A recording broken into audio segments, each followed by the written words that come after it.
Hello, bonjour. Aujourd'hui, je vais parler d'une activiste, une ancienne chanteuse, actrice qui maintenant est activiste. Il s'agit de Camilla Jordana. Camilla Jordana qui a fait du féminisme son cheval de bataille.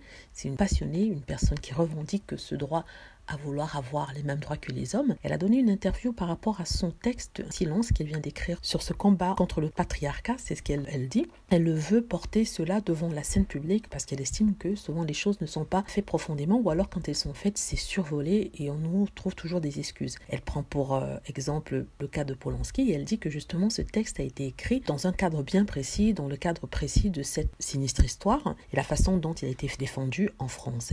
Elle dit en fait qu'il y a des situations assez étranges en France, la France qui justement promue la fin du patriarcat, l'égalité, pourtant en même temps elle soutient certains comportements de certaines stars ou certains ministres. Elle ne va pas de main morte, en tout cas, espérant qu'elle va pas avoir des problèmes. Du coup, en parlant de ce même ministre, dont je ne vais pas citer le nom, on lui demande si elle ne croit pas en la présomption d'innocence, parce qu'il avait été accusé d'abus sur certaines femmes. Elle dit, pour être ministre ou élu, on devrait avoir un casier judiciaire vierge, être dans l'exemplarité. Par ailleurs, je remarque que les hommes auxquels on donne la parole en France sur ce sujet ne sont pas représentatifs. Quand une personne noire se fait violenter par la police, il n'y a que des personnes blanches sur le plateau pour en parler. C'est en décalage avec la société contemporaine.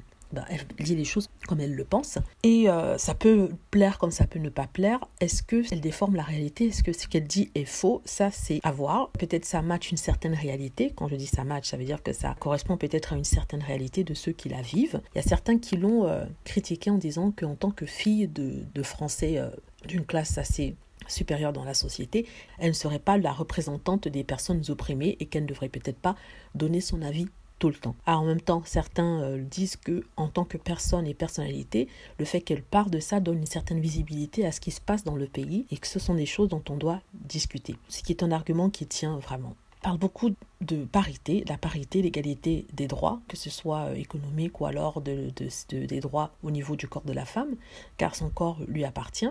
Elle parle de beaucoup de choses, vraiment, on ne la sentait pas aussi politisée, en tout cas quand elle a commencé sa carrière de chanteuse. En tout cas, c'est très bien pour elle, il faudrait juste peut-être qu'elle fasse un peu attention parce que ceux qui sont concernés par ces critiques se trouvent à tous les niveaux de la société et ça peut lui apporter des petits pépins. En même temps, on est dans un pays libre qui sous-entend une certaine liberté d'expression. En tout cas, elle est bien courageuse. D'autres ont essayé, ont obtenu certaines choses, d'autres se sont cassés les dents, mais bon, il faut toujours des gens comme ça pour pouvoir parler des choses qui comptent. N'hésitez pas à me donner votre avis par rapport à ça, parce que ce sont des thèmes qui concernent tout le monde. En tant que femme, personnellement, moi, ça me concerne le féminisme et l'égalité des sexes, l'égalité en droit.